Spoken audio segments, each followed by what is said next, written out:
La Papouasie-Nouvelle-Guinée, une île à 100 km au nord de l'Australie, l'un des territoires les plus sauvages et méconnus de la planète. 880 000 km² de forêts, de montagnes tropicales. Une île divisée entre à l'ouest l'Irian Jaya, territoire indonésien, et à l'est la Nouvelle-Guinée indépendante. Sur ces terres souvent vierges de toute civilisation, vivent encore des ethnies primitives comme les Dani, de fiers guerriers papous. Le plus grand groupe ethnique de l'ouest de l'île qui occupe notamment la vallée de Baliem. Aujourd'hui, l'un d'eux en vigie alerte le reste de la tribu. Un étranger s'approche. Jessaya, un Dani lui aussi, est ouvert sur le reste du monde. Il y a quelques années encore, l'accueil des guerriers aurait été fatal aux visiteurs, mais aujourd'hui les Danis sont pacifiés. Les hommes continuent seulement à s'entraîner.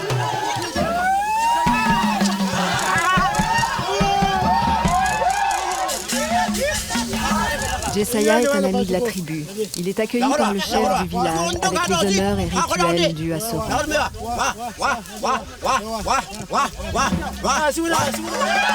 De leur côté, les guerriers poursuivent leurs assauts factices. Attaques, contre-attaques, tirs de flèches et combats chorégraphiés.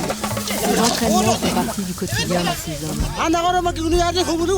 L'affrontement s'achève, les blessés sont évacués et la victoire sur l'ennemi imaginaire peut être enfin célébrée.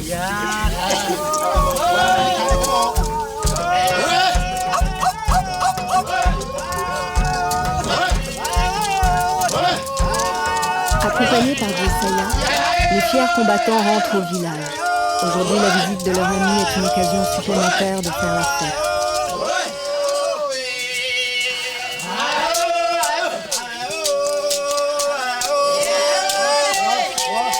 Les femmes accueillent leur héros, avertis de leur arrivée par leur chant. Si comme beaucoup de tribus, les Dani ont été convertis au christianisme par les pasteurs qui sillonnent le pays, ils ont été préservés de l'évangélisation à outrance qui sévit trop souvent et ont réussi à préserver leurs rites et traditions. Dans la hutte réservée aux hommes, Jessaya assiste à l'invocation de la relique la plus précieuse de la tribu. C'est une momie, celle d'un aïeul de la tribu qui doit avoir plus de 300 ans. Honorée à l'occasion de toutes les fêtes, elle apporte, selon les anciens, bonheur et joie au village. Mais pour satisfaire les esprits, les invocations doivent s'accompagner du sacrifice d'un cochon. L'animal est à la fois compagnie, nourriture et monnaie d'échange chez les papous. Le rituel de la fête au cochon va commencer. Le feu est encore allumé ici avec des techniques primitives. 2 morceaux de bois frottés l'un contre l'autre. Une technique qui demande beaucoup d'adresse et le guerrier qui réussit enfin à entamer une terre asséchée est particulièrement admiré par le reste de la tribu.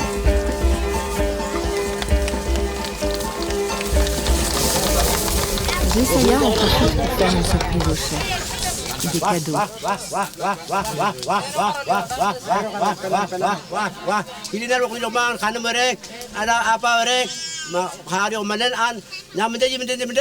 avant que la fête ne puisse vraiment démarrer, le cochon sacrifié doit être pleuré par le village. Car dans la tradition papou, le pardon doit être demandé aux esprits pour chaque vie volée.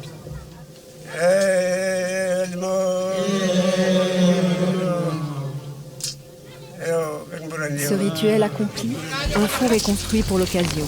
Des pierres chauffées sont enterrées dans une fosse creusée dans le sol.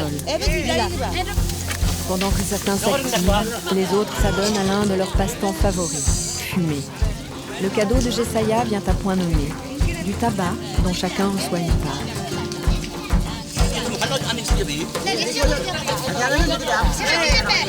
Le four est terminé.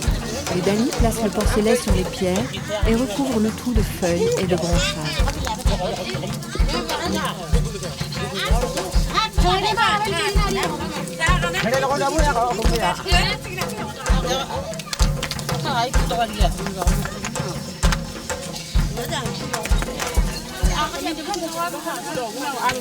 Une heure plus tard, le repas est prêt.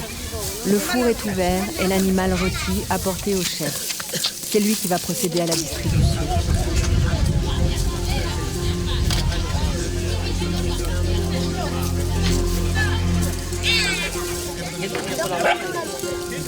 Chacun est servi en fonction de son rang et de son sexe. Ainsi, les hommes ont droit à la viande, les femmes et les enfants seulement au gras et aux œufs.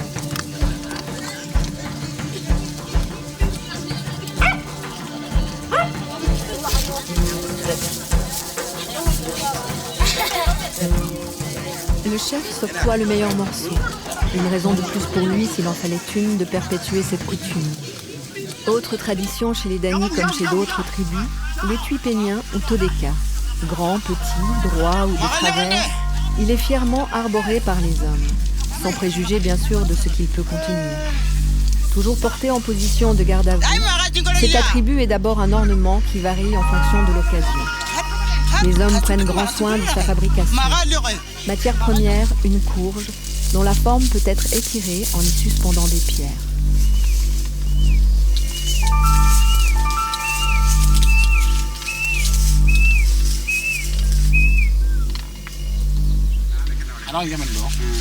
Autrefois, seules les vieilles femmes étaient expertes dans la confection du todeka. Aujourd'hui, les jeunes gens peuvent aussi fabriquer ce symbole de l'identité papou que certains prudes cherchent à faire disparaître.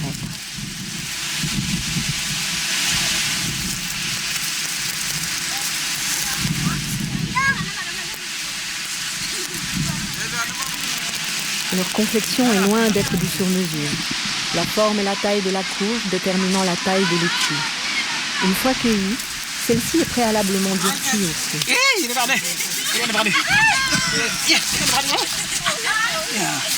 Et voici ce simple légume tendre, devenu un accessoire vestimentaire très résistant.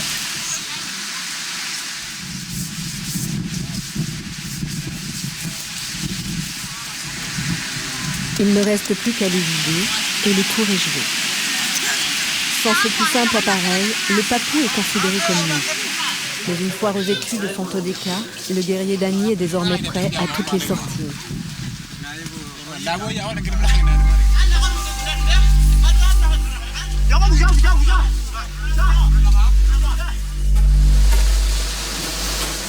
Il est vrai que le monde moderne n'a pas apporté que du bien à la Papouasie-Nouvelle-Guinée. L'île paradisiaque de Biak en porte encore les stigmates. Elle fut le théâtre de batailles acharnées pendant la Seconde Guerre mondiale.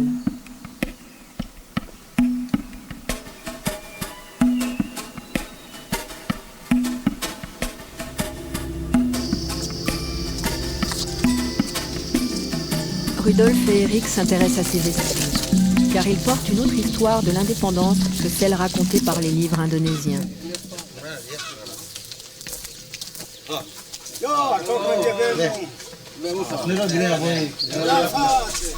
Ils collectent aussi des témoignages comme celui de ce vieil homme qui peut leur raconter la terrible bataille du Pacifique où s'affrontèrent Américains et Japonais.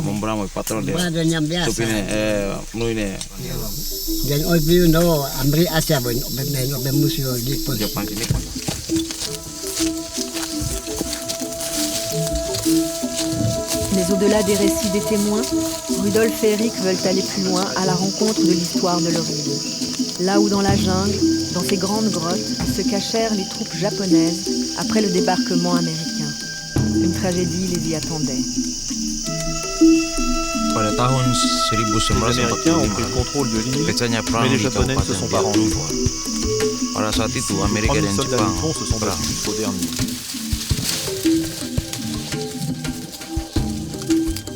Au milieu de la forêt tropicale, les vestiges militaires sont nombreux. Les épaves des avions américains abattus sont peu à peu recouvertes par la végétation luxuriante.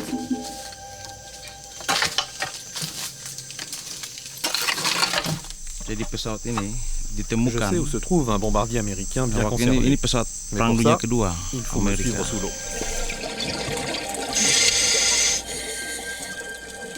À côté du corail, qui fait aussi la splendeur des fonds sous-marins du Biak, d'autres épaves reposent.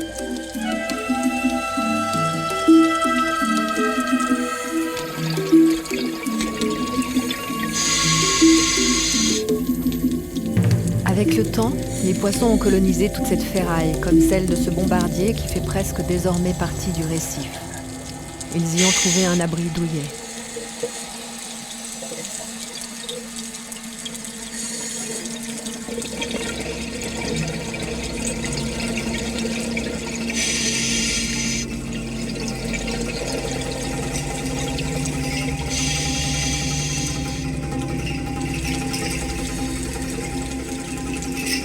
fin de compte, cette relique de guerre aura donc eu un destin plutôt positif.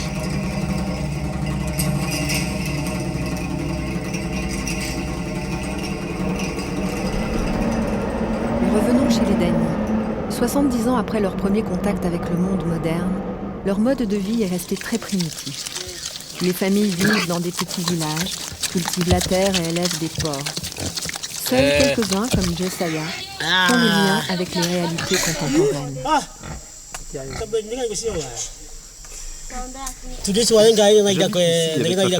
Presque tous les Dani. Mais en général, je passe mon temps dehors, dans la vallée. Maintenant, je vais être payé pour veiller à ce que tout se passe bien ici, dans ma zone. C'est mon nouveau travail. Dans la vallée de Baliem, pas d'industrie ni de pollution. Des notions d'ailleurs totalement étrangères aux Dani. Une mission y a donc été créée pour encourager l'écotourisme. Une mission dont s'occupe Josiah. L'objectif, trouver le meilleur compromis entre le mode de vie des Dani et le confort à l'occidental. Pas toujours évident, mais les habitants de la vallée y mettent du leur.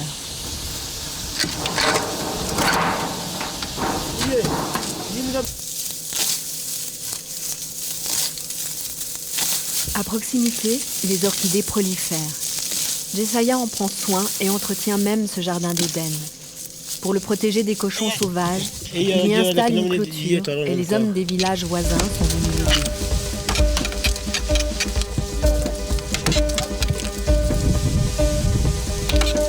Mais chaque modification de l'environnement est dommageable. Et pour les Dani qui vivent en symbiose avec la nature, cueillir une fleur ou abattre un arbre sont des sacrifices importants qu'ils sont pourtant prêts à accepter. Alors avec leurs outils rudimentaires, ils coupent les arbres et les transforment en planches.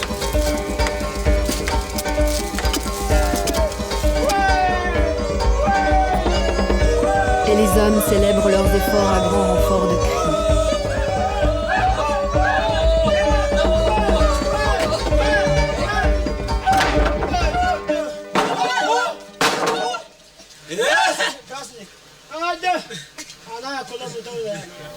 « 1600 hectares doivent être ainsi clôturés. Une tâche qui, avec les méthodes traditionnelles de construction des Dani, prendrait des années.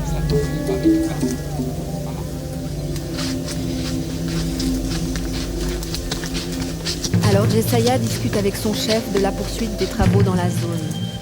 Car ce projet va également donner du travail aux habitants des villages et leur offrir la possibilité de contact avec les nouveaux occupants de la vallée.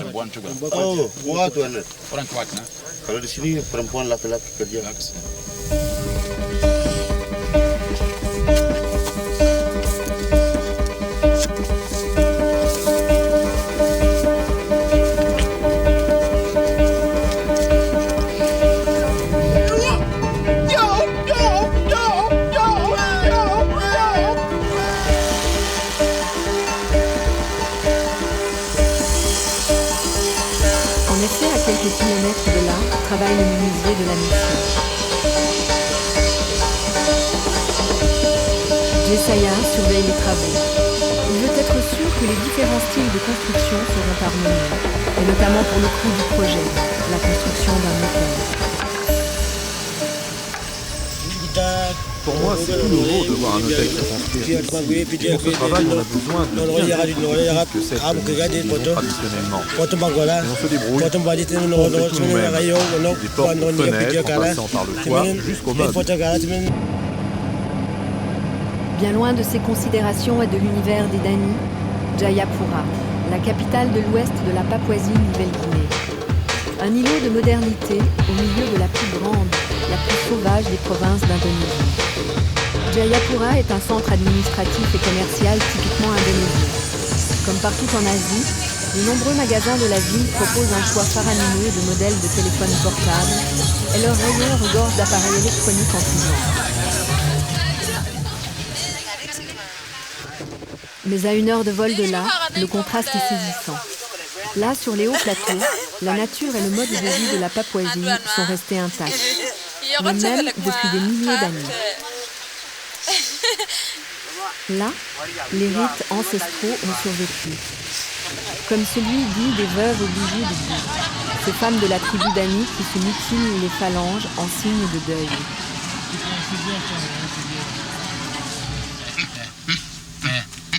Autre culte encore très présent chez les Dani, celui du cochon.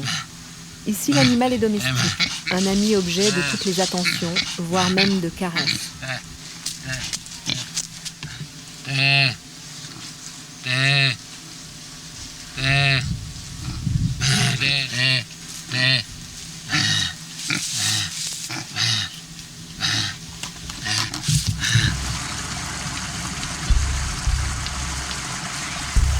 D'immenses marécages occupent la côte sud de la Papouasie de l'Ouest.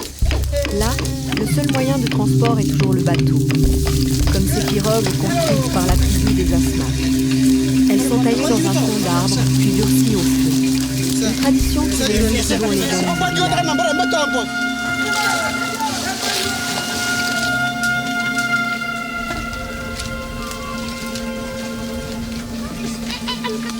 Outre les pirogues, dans toute cette région, les habitants excellent aussi dans l'art de construire leur maison avec un arbre pour seule matière première. Une variété de palmiers. Les troncs font l'ossature, les palmes couvrent le toit, les tiges remplacent les clous et les fibres servent de lien. Des constructions légères mais flexibles qui résistent parfaitement aux tempêtes tropicales qui sévissent ici pendant la mousson. Un toit au-dessus de la tête et un ruisseau devant la hutte.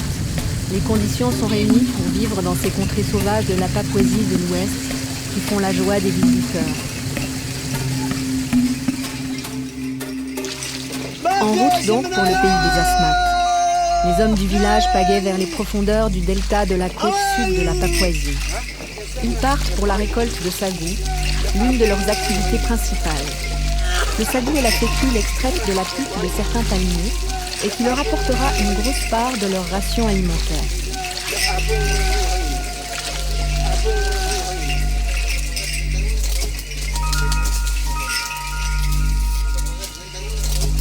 Cette odyssée les mène dans une jungle dangereuse où pullulent les serpents et autres animaux venimeux. Une fois au pied des palmiers, ils déterminent en les sondant ceux qui contiennent le précieux sagou.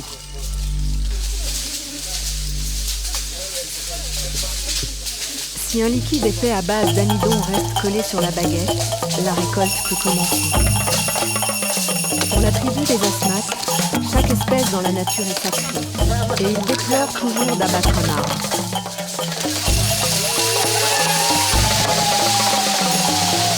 Mais la pulpe de ce palmier est d'une importance vitale pour eux.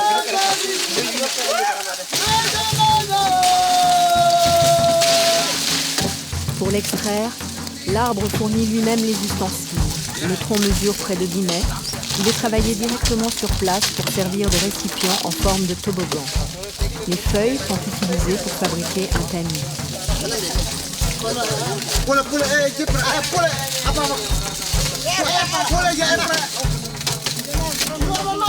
Puis les Asmat commencent à extraire la pulpe du palmier en découpant péniblement les fleurs en petits morceaux de fibres.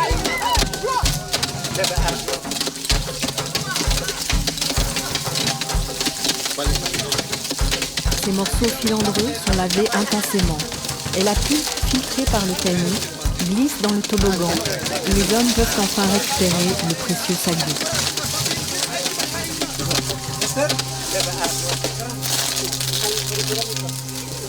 Mais ce panier recèle également une autre surprise alimentaire particulièrement appréciée par ces hommes, les larves qui vivent dans son tronc.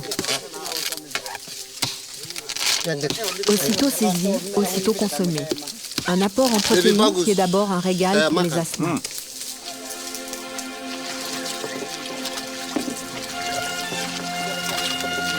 Avec leur chargement de sagou et de bois, les hommes sont maintenant de retour au village. La récolte a été bonne et sera partagée entre chacune des familles.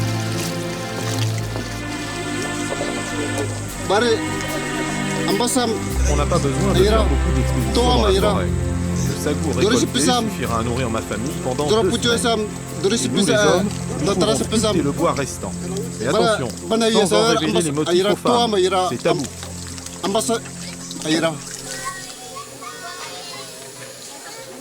Si dans certaines régions côtières, la vie des villages s'est modifiée petit à petit pour ressembler à celle des villes, ici les habitants continuent de vivre avec leurs rites et leurs coutumes.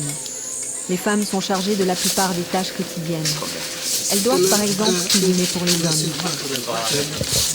Et griller dans les huttes les portions de sagou fraîche sous forme de petites boulettes.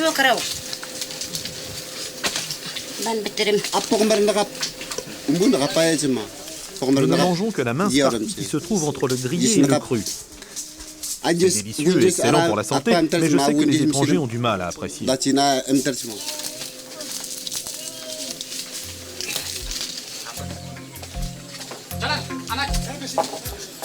Après le déjeuner, Bernard va retrouver ses compagnons dans la hutte des hommes.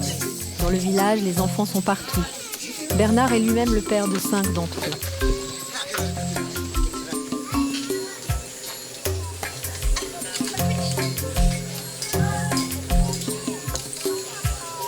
Les asmates sont réputés pour leur sculpture en bois, une activité réservée aux hommes.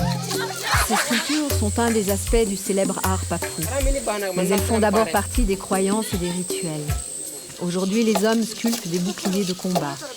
Les désaccords chez les asmates finissent rarement en véritable combat, mais les hommes aiment entretenir ces préparatifs de guerre.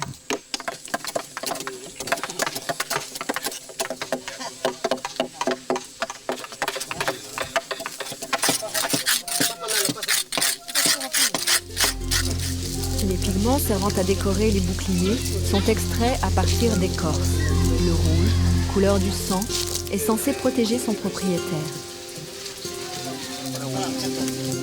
Mais pour que la magie fonctionne, les pigments rouges ne sont pas suffisants. Du sang humain est parfois intégré aux préparations.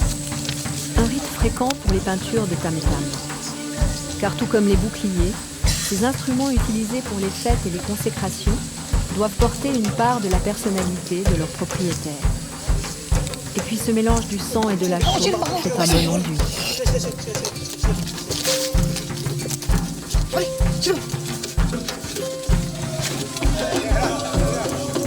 Brandir ces boucliers en poussant des cris permet aux hommes d'invoquer la force et l'invincibilité. Autrefois, les missionnaires n'acceptaient pas ces rites païens, mais aujourd'hui, ils les admettent car c'est la seule manière pour les asmates de préserver leur culture. Dans la hutte réservée aux hommes, les guerriers asmates expriment leur solidarité envers la communauté. Dans cet espace tabou, ils sont les seuls autorisés pour sculpter. Ils travaillent sur un totem de la vengeance de près de 4 heures. Si un jour l'un d'entre eux est tué, ce totem servira à se souvenir de la victime et exigera la vengeance de la tribu.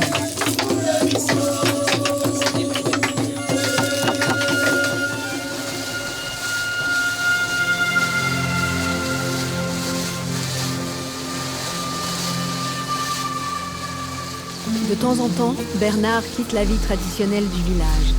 Il se rend en bateau à Agats, la principale ville de la région. Une escapade dans un autre monde, un autre temps.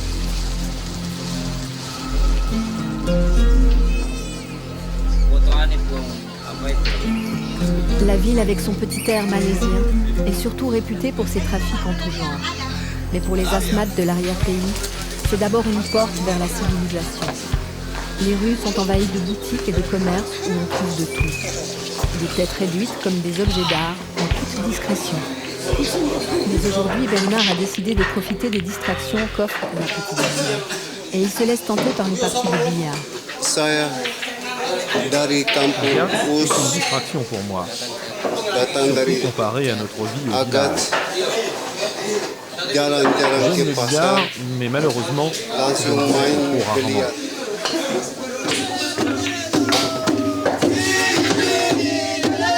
Les tam-tams rappellent bientôt à Bernard qu'il est temps de rentrer, de renouer avec la vie des asmates et ses nombreux rituels. Comme ceux pratiqués avec ces masques épouvantables. Ils servent à effrayer les enfants pour les aider à devenir adultes. Car les coutumes restent indispensables pour la tribu, même si l'attrait du monde moderne existe bel et bien pour certains.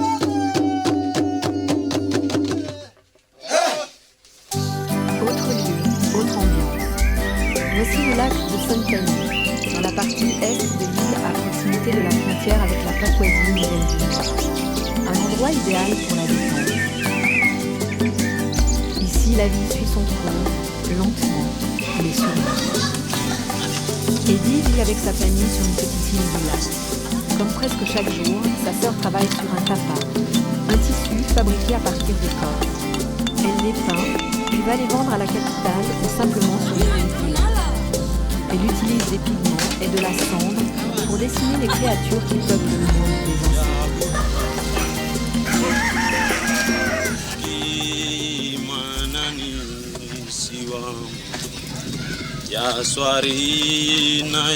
Eddie, pour sa part, est un célèbre chanteur de tango. Il répète aujourd'hui avec une troupe de l'autre côté du lac. Pour se rendre sur l'autre rive, il emprunte un petit bateau, un taxi aquatique qui, du lever au coucher du soleil, fait la navette pour les habitants des îles du lac.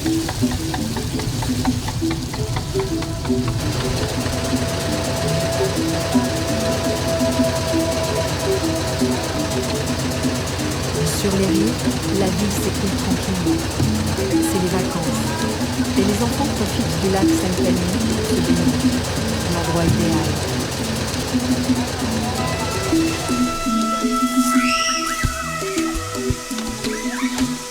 Une région qui est presque un paradis, mais certainement pas un désir. Eddie se dépêche. La répétition a déjà commencé. Cette fois, il chante dans une pièce de théâtre. La première doit bientôt se tenir. Ce sera à l'occasion d'une fête municipale.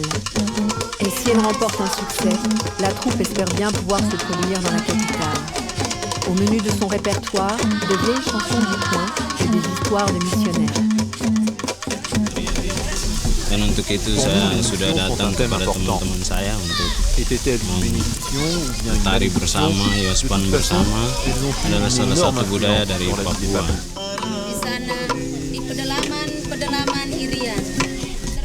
Dan burung yang berbunyi indah menyatakan kasih dari Tuhan. Les missionnaires chrétiens ont cherché à imposer Apabila dia leur voix datang, aux sauvages païens. masyarakat yang Ils usaient du tertinggal, prestige de leur connaissance médicale yang jauh pour dari imposer leur keramaian, boleh mengenal siapa itu. Les guerriers ont vite perçu la menace. Mais les affrontements spirituels se terminaient souvent par la mort des missionnaires. Pourtant, souvent, les chrétiens ont fini par avoir le dernier mot.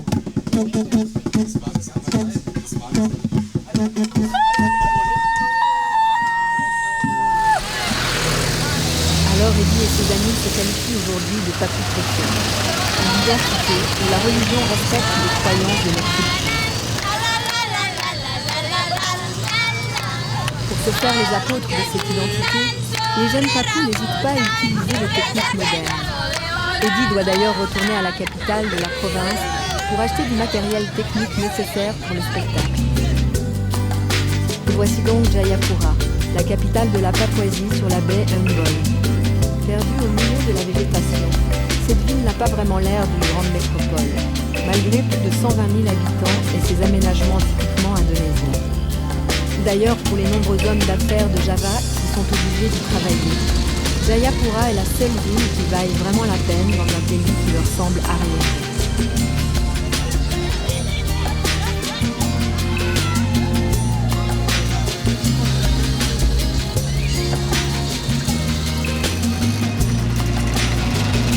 Avant de se perdre dans la vie citadine, Eddie commence par faire les courses. La troupe de théâtre a besoin d'un micro.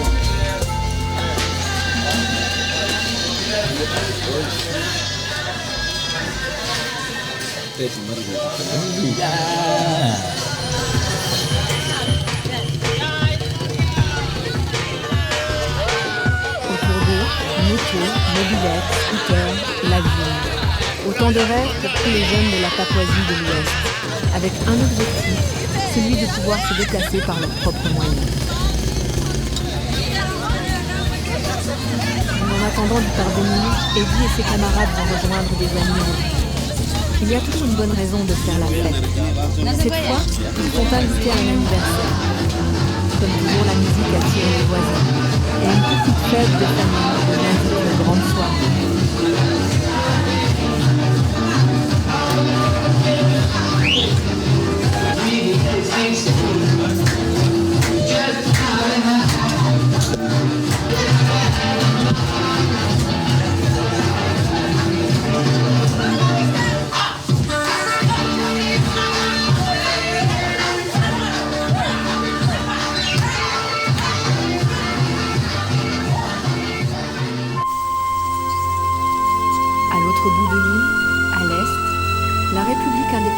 Papouasie-Nouvelle-Guinée. Voici pour Alexis, une mission catholique dans la province de Madang, au nord du pays. Bezibi est guide pour les visiteurs de la région. Il connaît parfaitement les environs et l'histoire de la province. Dans le petit cimetière, il revient sur les pas d'un missionnaire allemand qui, avant la Deuxième Guerre mondiale, tentait de convertir les sauvages. Hi, I'm Salut, Bezibi. je m'appelle I was Bezibi. given this name by a Mon crazy père était un missionary de ces from London. missionnaires fous, un londonien. I was born in Je this suis laundry né with the dans la help of blanchisserie où travaillait ma mère. his wife. And Et le plus beau I de ended up with the l'histoire, name. c'est But que the je ne good sais thing pas is mon I don't âge. know how old Ça I ne am, risque pas de changer. and I want to keep it that way.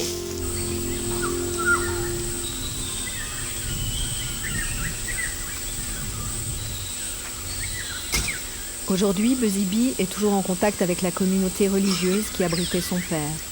Frère Walter vit là Hello, depuis brother plus de Walter. 40 ans. Hello, Bessie. Long time Bonjour, no see you. Yes. Bonjour Buzzy, Nice ça to fait have you longtemps here que je ne around. t'avais pas Yes. vu. Content de te voir. I have some papers for you ready here. J'ai plusieurs about, documents pour toi sur la mission The du port Alexishaven Alexis. Catholic Mission Station. Here, this was the whole Tu y trouveras complex. des informations sur ce grand Church complexe, inside, outside, sur l'intérieur et about the l'extérieur de schools, l'église, about sur les missionaries in écoles the et les jungle. missionnaires de la jungle.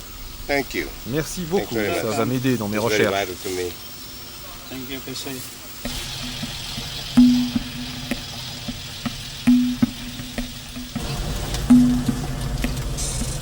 Comme guide, Bezibi gagne bien sa vie. Il peut offrir à ses enfants une bonne éducation. Mais pour que cela continue, il doit rester le guide le plus demandé de Madang et toujours découvrir de nouveaux parcours.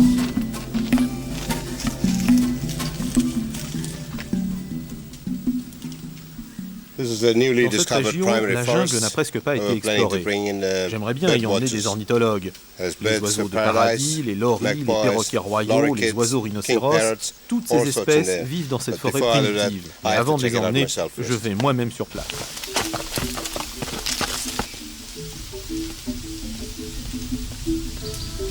Il y a peu d'endroits comme la Papouasie-Nouvelle-Guinée, peu d'endroits sur Terre où la forêt équatoriale est restée aussi intacte. Et ses habitants savent qu'il faut la protéger. Une spécificité comme celle de ces oiseaux de paradis qui ne vivent ici, dans la jungle de la Papouasie. Mais il n'y a pas que les amoureux des oiseaux qui peuvent se plaire dans ce pays. Ceux qui préfèrent les vagues apprécieront les joies du bord de mer, ou ceux qui veulent flâner découvriront Madang, une ville que Bezibi considère comme la plus jolie ville du Pacifique.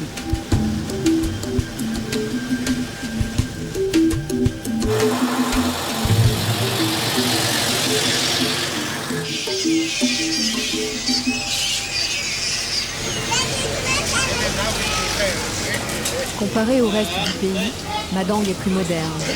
Mais la ville a gardé son flegme, son charme et même ses missionnaires qui font toujours partie du paysage urbain. Ils cherchent encore à convertir les populations. Ville principale de la province du même nom, Madang abrite toujours son marché. Ici se vendent tous les trésors de la nature, tous ces fruits colorés. This is a Voilà par pandanus. exemple un bandana, Palm from a un fruit pandanus de fruit. palmier. How much are Combien ça coûte?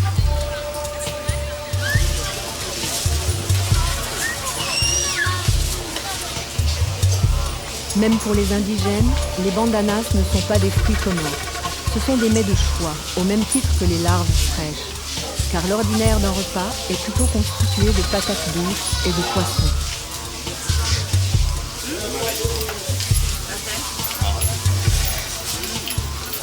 I'm glad I Je bought suis this. content de l'avoir acheté. It's C'est a un fruit seasonal de plant. saison qu'on ne trouve pas You don't souvent. see it very often. On I'm peut glad I bought l'utiliser this. sous des formes variées, comme got many nourriture, uses. mais aussi Food, comme médicament. as well as, Je suis medicine. vraiment content d'en avoir trouvé I'm un. glad I bought it.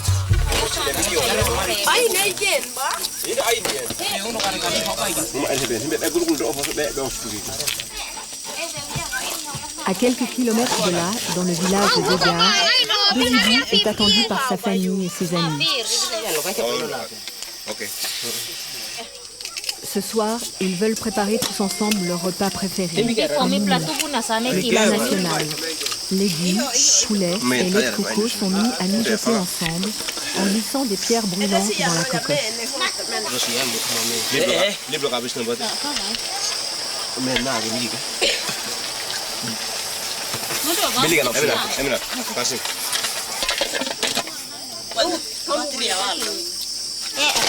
Puis le moumou est servi traditionnellement dans une coque de noix de coco ou sur une feuille de banane.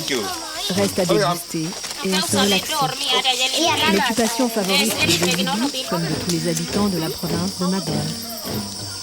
I've lived there Je vis ici more than depuis 10 déjà years. plus de 10 ans. The thing Et I ce like que about j'aime le Madang plus is à the Madang, scenery. c'est le paysage. Anywhere you go in the Peu province here, importe dans quelle the scenery is direction on va, le beautiful. paysage est superbe And the et les people gens are sont so si friendly. chaleureux.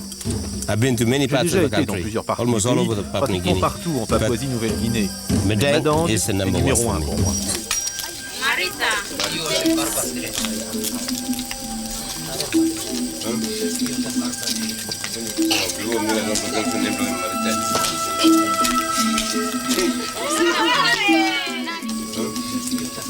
Loin de la ville, vivent les Uli, une tribu des hauts plateaux du sud de la Papouasie-Nouvelle-Guinée, découverte seulement en 1935. Depuis des temps immémoriaux, les guerriers de cette tribu entretiennent un culte plutôt original, celui de la perruque. Ils la fabriquent à partir de cheveux collés avec de la graisse de porc. La perruque est ensuite teinte avec de la terre écrasée, avant d'être finalement coiffée.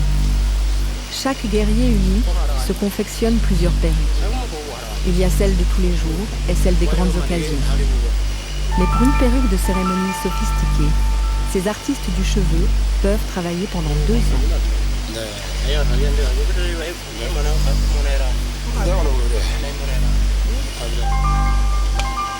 Une mode exclusivement masculine. Seuls les hommes ont le droit de fabriquer et de porter ces perruques. Pour les différencier les unes des autres, ils les ornent de plumes, de paradisiers, de fleurs ou encore de coquillages. Un art, une tradition unique, un symbole de leur virilité que les Uli perpétuent depuis la nuit des temps dans la montagne de Tari.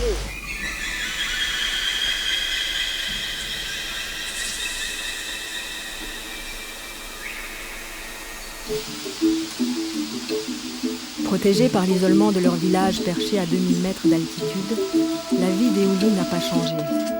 Loin de la civilisation, ils continuent de vivre en communauté et d'affronter sans chauffage ni électricité les nuits glaciales de la montagne. De toute manière, les biens matériels n'ont aucune signification pour eux. Le centre du village est la maison des hommes. Là, les guerriers vivent et dorment ensemble sous le même toit.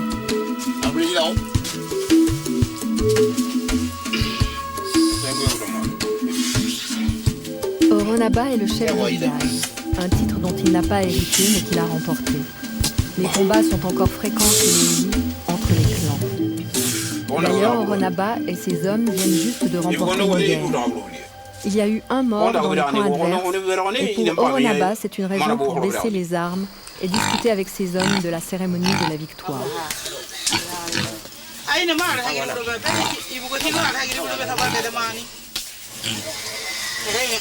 Au même moment, la journée commence aussi dans la maison des femmes. Elles vivent loin des hommes avec les enfants et les cochons. Chez les guerriers Uli, la hiérarchie est stricte et plutôt déconcertante. La place des guerriers dans l'échelle sociale se mesure en fonction du nombre de femmes et de cochons qu'ils possèdent. Les femmes préparent le premier repas. Au menu, patates douces grillées au feu. Dans leur tâche quotidienne, elles sont aidées par leurs enfants qui vivent à leur côté jusqu'à la puberté. Comme leur mère, les jeunes garçons peuvent porter sur leur tête un biling, un filet tressé, sorte de sac à tout faire, fabriqué pendant les heures creuses. Un objet tout aussi incontournable que la perruque dans la culture Uli, mais qu'un homme adulte se garderait bien cette fois de porter. Il a déjà son couvre-chef et il porte un soin tout particulier.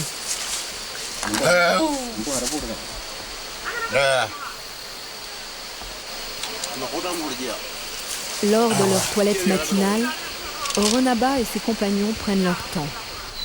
Car en plus de la perruque, de son arc, de ses flèches et de sa machette, l'équipement de base d'un guerrier Uli comprend aussi des couleurs pour son maquillage, des épingles à cheveux et un miroir pour ordonner et admirer le tout. Autant d'objets indispensables à la beauté légendaire de ces sauvages guerriers de l'Oplateau.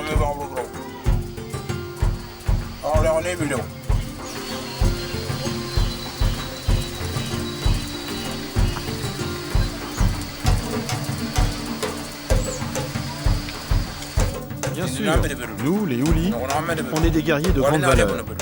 Mais au fond, on ne se bat que pour 3 choses. La terre, les cochons et les femmes.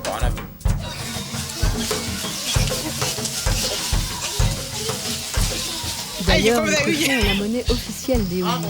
Et les femmes assument presque tous les travaux finaux. 2 excellentes raisons de posséder l'un et l'autre.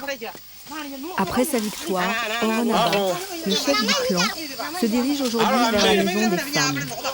Il répartit le travail entre les unes et les autres et fait part de ses recommandations pour préparer la cérémonie de la victoire.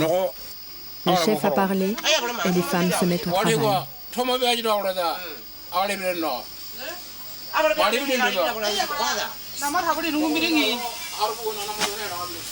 Des plumes sont éparpillées dans tout le village. Pour que les cochons ne marchent pas dessus, mais surtout pour protéger le village d'incursions étrangères, les habitations sont entourées d'une palissade. Au-delà de ce rempart, les femmes cultivent légumes et tubercules, bananes et canne à sucre. Les Houlis vivent en complète autarcie, et à l'exception de l'apparition de quelques rares outils comme les couteaux ou les bêches, leur quotidien n'a pratiquement pas changé depuis leur rencontre avec le monde extérieur. Nous, les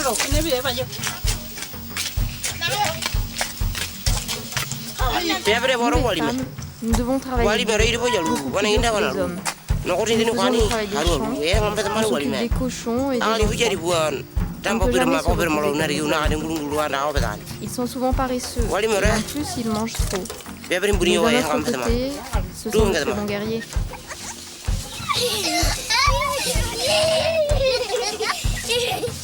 Pour devenir de bons guerriers, les jeunes gens sont isolés dans un camp d'entraînement spécial, loin de leur famille et surtout des femmes. Une fois la puberté terminée, leur éducation est poursuivie par le sorcier. Ils apprennent à chasser à l'arc, à se parer de peintures de guerre, mais surtout à s'occuper de leurs cheveux. Leur première perruque pousse directement sur leur tête. Pour lui donner sa forme, les cheveux sont enfermés pendant 18 mois dans un cadre en bambou. Et interdiction de l'enlever, même pour dormir.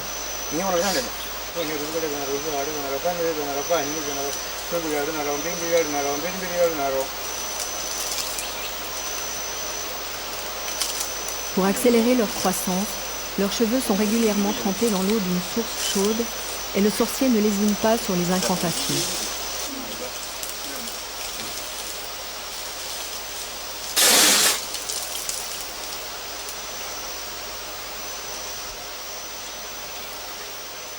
Ils doivent également suivre de nombreuses autres règles, comme ne jamais s'asseoir près du feu pour ne pas sécher leurs cheveux, s'arroser la tête ou boire une potion magique secrète à base de feuilles et de racines de gingembre 12 fois par jour.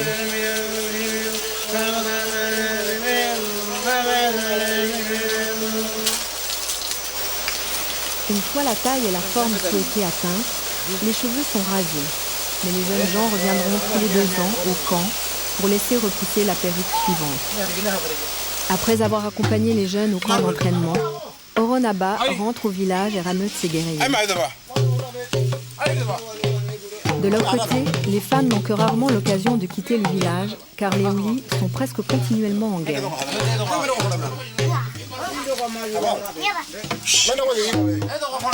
Et puis, elles ont toujours bien trop à faire.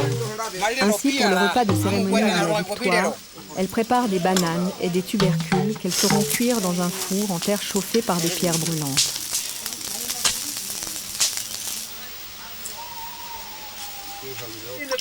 Les hommes ont entamé eux aussi les préparatifs de la cérémonie de la victoire. Pour leur peinture de guerre, ils commencent par s'enduire d'une bouillie de cendres et de boue, par-dessus laquelle ils étalent des couleurs.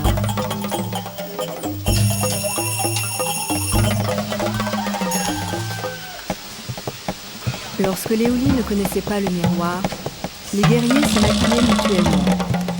Mais encore aujourd'hui, ces peintures sont une activité communautaire à laquelle les hommes peuvent consacrer plusieurs heures.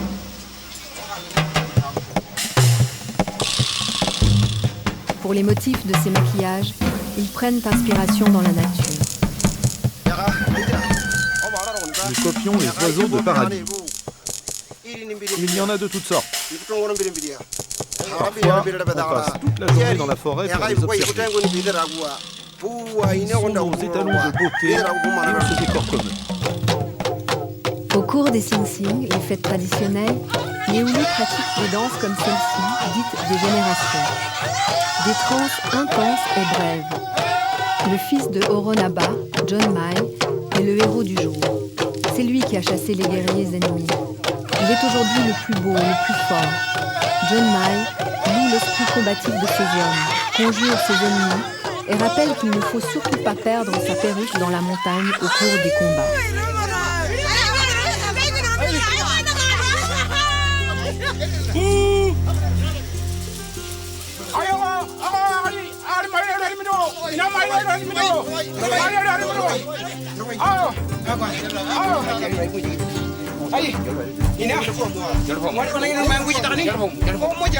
Horonaba, lui, est confiant en l'avenir. Je n'ai pas du tout peur que notre culture périsse. Nous la transmettrons à nos descendants et elle perdurera à la prochaine génération et même aux générations suivantes. Je sais que nos traditions seront toujours respectées.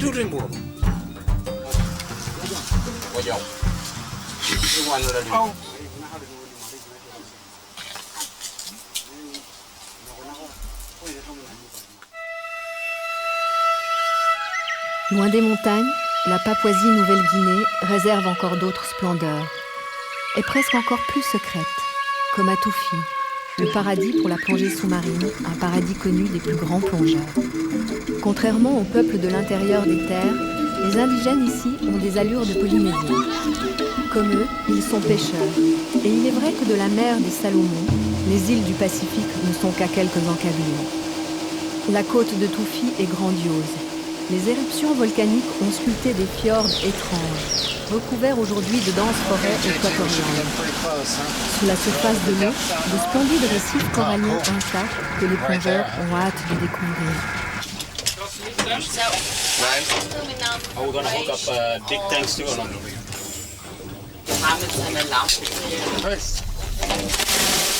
Nous avons plus de 40 cycles de plongée et aujourd'hui nous allons descendre dans l'un de nos préférés, le récif du cyclone, qui se situe à plus de 45 mètres de profondeur.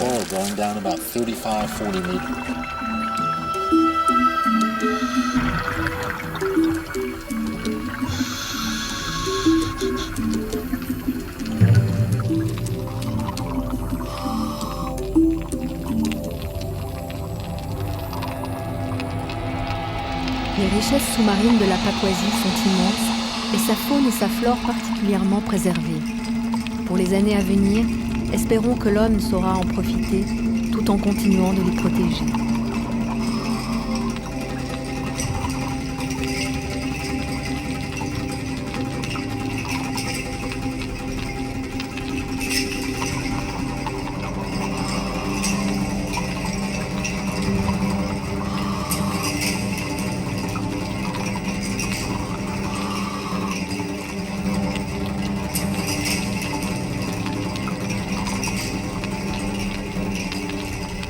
Mais pour l'instant, que ce soit sous l'eau, le long de son littoral ou au cœur de ses jungles, à l'est comme à l'ouest, la Papouasie reste l'une des dernières terres vierges, celle d'aventures extraordinaires dans un terrain d'exploration unique au monde, une île de découverte sans limite.